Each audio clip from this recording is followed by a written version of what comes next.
एक समय की बात है। नगर में एक व्यापारी रहता था। अपने और अपने परिवार के भरण पोषण के लिए वह नमक का व्यापार करता था। उसके परिवार में पत्नी और दो पुत्र थे।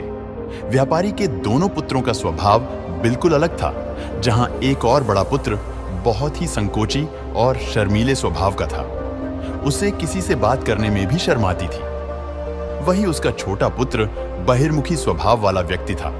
वह किसी से भी अपनी बात कहने में कभी संकोच नहीं रखता था। लोग अक्सर बड़े पुत्र को भोला और बेवकूफ समझते थे। कई बार लोग उसके भोलेपन का फायदा भी उठा लेते थे और वह पलटकर कभी किसी को कुछ नहीं कहता था। व्यापारी अपने पुत्र के इस स्वभाव के कारण बहुत अधिक नाराज होता था। बातचीत ना कर पाने और शर्मीले स्वभाव के कारण व्यापारी ने कई बार अपने पुत्र की पिटाई भी कर दी थी। हालांकि इस वजह से उसके पुत्र का स्वभाव सुधरने के बजाय और भी खराब हो गया। बचपन से ही बड़ा पुत्र बेहद परेशान रहने लगा था। उसके अंदर आत्मविश्वास की कमी हो गई थी। परीक्षा में वह आते हुए प्रश्नों के उत्तर भी अपने डर के कारण नहीं लिख पाता था। इस कारण उसकी शिक्षा भी ठीक ढंग से नहीं हो पाई। बड़ा पुत्र जब युवावस्था को प्राप्त हुआ, तब व्यापारी ने उसे अपने साथ व्यापार में हाथ बटाको कहा। अपने पिता से डर के कारण वह व्यापार करने को तैयार हो गया, किंतु वह कई बार ऐसी गलतियां कर देता था जिससे व्यापारी बहुत अधिक नाराज हो जाता था। एक दिन व्यापारी किसी दूसरे काम के कारण शहर गया हुआ था। उस समय उसकी दुकान पर बड़ा पुत्र बैठा हुआ था। तभी कुछ लोग आए और उन्होंने बड़े पुत्र से कहा कि हमें तुम्हारे पिता ने भेजा है। उनका यह संदेश है कि इस समय दुकान में नमक की जितनी बोरियां रखी हुई है वह सब हमें दे दो। उन्होंने नमक की सभी बोरियों को शहर मंगवाया है। व्यापारी का पुत्र उनसे प्रश्न पूछने की हिम्मत जुटा ही रहा था कि वे दोनों आदमी दुकान के अंदर घुस गए और दुकान में जितनी भी नमक की बोरियां रखी थीं, सबको तांगे में रखा और लेकर चले गए। व्यापारी के पुत्र ने उन्हें रोकने का प्रयास किया, किंतु संकोच और शर्मीलेपन के कारण वह उन्हें कुछ कह नहीं पाया। उसने मन ही मन सोचा कि यदि मैं इन्हें नमक ले जाने से रोकूं, तो पिताजी मुझ पर नाराज होंगे।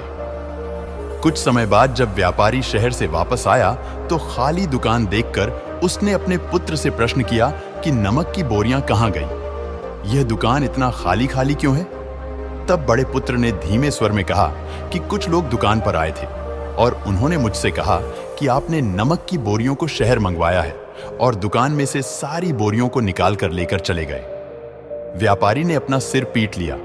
उसने अपने पुत्र को दुकान से धक्का देते हुए कहा कि तू मूर्ख का मूर्ख ही रह जाएगा। वे लोग तुझे बेवकूफ बनाकर सारा सामान ले गए। तुमने मेरा बहुत भारी नुकसान करवा दिया। यहां से दूर भाग जाओ और घर वापस मत आना।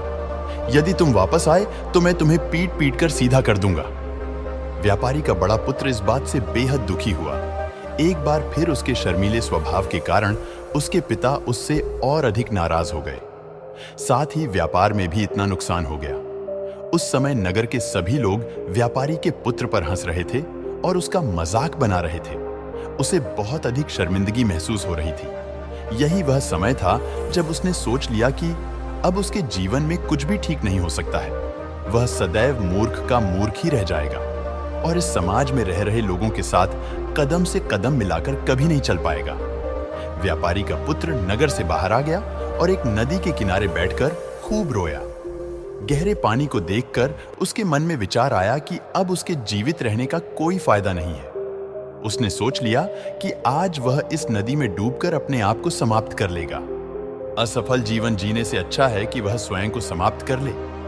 उसने जैसे ही नदी में छलांग लगाई, एक बौद्ध भिक्षु ने उसे बचा लिया और नदी से बाहर निकाल कर ले आए। व्यापारी का पुत्र बौद्ध भिक्षु पर नाराज होने लगा और कहने लगा कि तुमने मुझे क्यों बचाया? मैं इस असफल जीवन को जीना नहीं चाहता। बौद्ध भिक्षु ने उसे समझाया कि जीवन एक ही बार मिला है और यदि तुम जीवित ही नहीं रहोगे तो असफलता को खत्म करके सफल कैसे बनोगे? तब व्यापारी के पुत्र ने कहा कि मेरे जीवन बहुत अधिक समस्याएं हैं। ये सभी समस्याएं मेरे संकोची और शर्मीले स्वभाव के कारण हुई है। मैंने अपने पिता का नुकसान करवा दिया। मैं एक अच्छा पुत्र नहीं हूं। अपने स्वभाव के कारण मैं शिक्षा ग्रहण भी नहीं कर सका। यह सारा संसार मुझे मूर्ख समझता है। क्या किसी मूर्ख को इस संसार में जीने का अधिकार है? तब बौद्ध भिक्षु ने कहा कि तुम्हारे इस प्रश्न का उत्तर तो मेरे गुरु ही देंगे। चलो, मैं तुम्हें मेरे गुरु से मिलवा हूं। व्यापारी के पुत्र ने कहा कि वह किसी से बात नहीं करना चाहता। आज वह अपना जीवन समाप्त कर लेगा। किंतु बौद्ध भिक्षु के बार बार समझाने के बाद वह उनके साथ जाने और उनके गुरु से मिलने के लिए तैयार हो गया। बौद्ध भिक्षु व्यापारी के पुत्र को आश्रम की ओर लेकर गए। वहां पर व्यापारी के पुत्र ने देखा कि एक व्यक्ति पेड़ के नीचे ध्यान मग्न बैठे हुए हैं। तभी बौद्ध भिक्षु ने कहा कि यह हमारे गुरु गौतम बुद्ध हैं। दोनों ने गौतम बुद्ध को प्रणाम किया। वह युवक वहीं पर बैठ गया और गौतम बुद्ध को देखकर रोने लगा। गौतम बुद्ध ने उससे उसके रोने का कारण पूछा। तब उसने कहा कि अब आप ही मेरी आखिरी उम्मीद है। यदि आप मेरी समस्या का समाधान नहीं करेंगे तो मेरा यह जीवन समाप्त हो जाएगा। गौतम बुद्ध ने व्यापारी के पुत्र से उसकी समस्या के बारे में पूछा। तब उसने बताया कि किस प्रकार वह बच से ही शर्मीले और अंतर्मुखी स्वभाव का है। इस कारण लोग उसी से मूर्ख समझ लेते हैं और उसके पिता भी उससे प्रेम नहीं करते। तब गौतम बुद्ध ने युवक को शांत कराते हुए कहा कि मेरे पास तुम्हारी समस्या का समाधान है। तुम्हारा जीवन बहुत ही आसान हो सकता है। तब युवक ने कहा कि क्या सचमुच ऐसा हो सकता है? आप बहुत ही महान व्यक्तित्व प्रतीत होते हैं। आपके तो कई शिष्य हैं।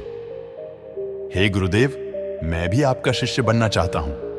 क्या आप मुझे अपने शिष्य के रूप में स्वीकार करेंगे? गौतम बुद्ध ने कहा कि हां, अवश्य। युवक ने कहा कि ठीक है गुरुदेव, अब मुझे वह उपाय बताइए जिससे कि मेरा जीवन बदल जाए। गौतम बुद्ध बोले, किंतु उससे पहले तुम्हें मेरे कुछ महत्वपूर्ण कार्य करने होंगे। यदि तुम मेरा यह कार्य करो तब मैं तुम्हें कुछ ऐसे उपाय बताऊंगा जिनके कारण तुम्हारे जीवन में सब कुछ ठीक हो जाएगा और तुम्हारे पिता भी तुमसे प्रसन्न रहेंगे। गौतम बुद्ध ने उस युवक को कहा कि आज से 3 दिन बाद मैं तुम्हें ऐसे उपाय बताऊंगा जिससे तुम्हारा जीवन बदल जाएगा।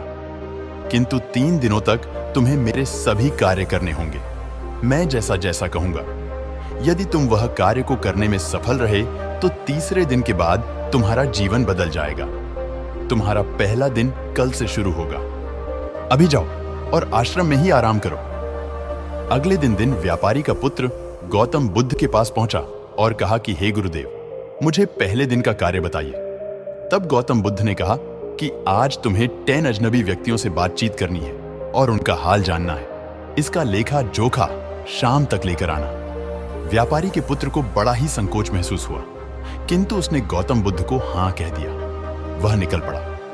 10 अजनबी लोगों से बातचीत करने शुरू में उसे बहुत अधिक संकोच हुआ। कई लोग तो डांट कर भगा देते थे। उसके सामने अपना जीवन बदलने का यही एक उपाय था। आखिरकार कोशिश करते हुए उसने 10 अजनबी लोगों के नाम और उनके व्यापार का लेखा जोखा प्राप्त कर लिया।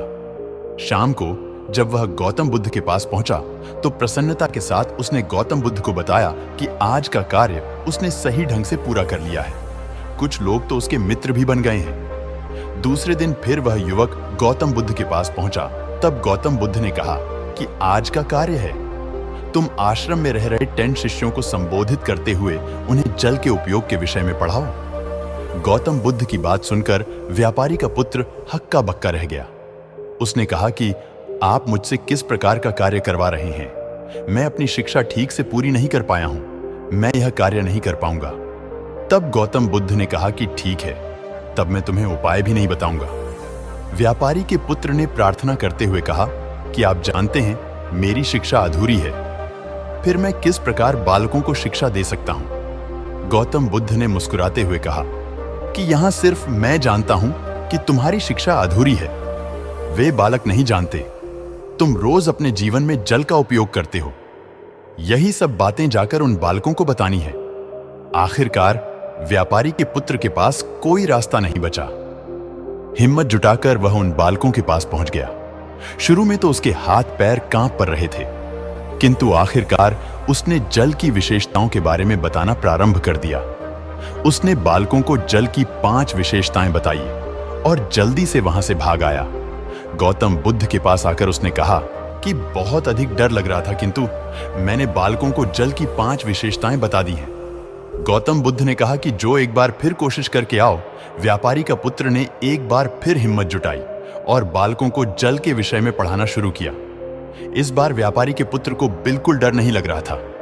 पूरे आत्मविश्वास के साथ बालकों को शिक्षा दी। तब गौतम बुद्ध ने युवक की प्रशंसा करते हुए कहा कि तुम अवश्य ही साहसी हो। गौतम बुद्ध से शाबाशी सुनकर वह युवक बहुत अधिक प्रसन्न हुआ। युवक तीसरे दिन जब गौतम बुद्ध के पास आया तो गौतम बुद्ध ने उससे कहा कि आज का कार्य तुम्हें थोड़ा अजीब लग सकता है, किंतु आज तुम्हें अपने पिता से मिलने जाना है। गौतम बुद्ध की यह बात सुनकर वह युवक बहुत अधिक डर गया। उसने कहा कि नहीं नहीं, मैं अपने पिता के सामने नहीं जाऊंगा। गौतम बुद्ध ने कहा कि ठीक है, तब मैं तुम्हें उपाय भी नहीं बताऊंगा। आखिरकार उस युवक को गौतम बुद्ध की बात माननी पड़ी। गौतम बुद्ध ने उसे समझाया कि अपने पिता के पास जाकर उनसे क्षमा मांगना और कहना कि तुम्हें एक और अवसर दे ताकि तुम स्वयं को बुद्धिमान साबित कर सको। उसे युवक ने बड़ी हिम्मत के साथ अपने पिता का सामना किया और उनसे क्षमा मांगी। आखिरकार व्यापारी ने अपने पुत्र को क्षमा कर दिया और उसे दूसरा अवसर देने के लिए तैयार हो गए। व्यापारी का पुत्र गौतम बुद्ध के पास आया और उसने जब उपाय के बारे में जानना चाहा, तब गौतम बुद्ध ने कहा कि तुमने स्वयं ही अपना उपाय खोज लिया है। तुम किसी से बात नहीं कर पाते थे, शर्मीले थे। सब कुछ तुम्हारे मन में बैठा हुआ डर था। हम कितने आत्मविश्वास हैं, कितने शर्मीले हैं, और हमारे अंदर कितना डर है, यह सिर्फ हमें पता होता है। बाहरी दुनिया में किसी को नहीं पता होता है।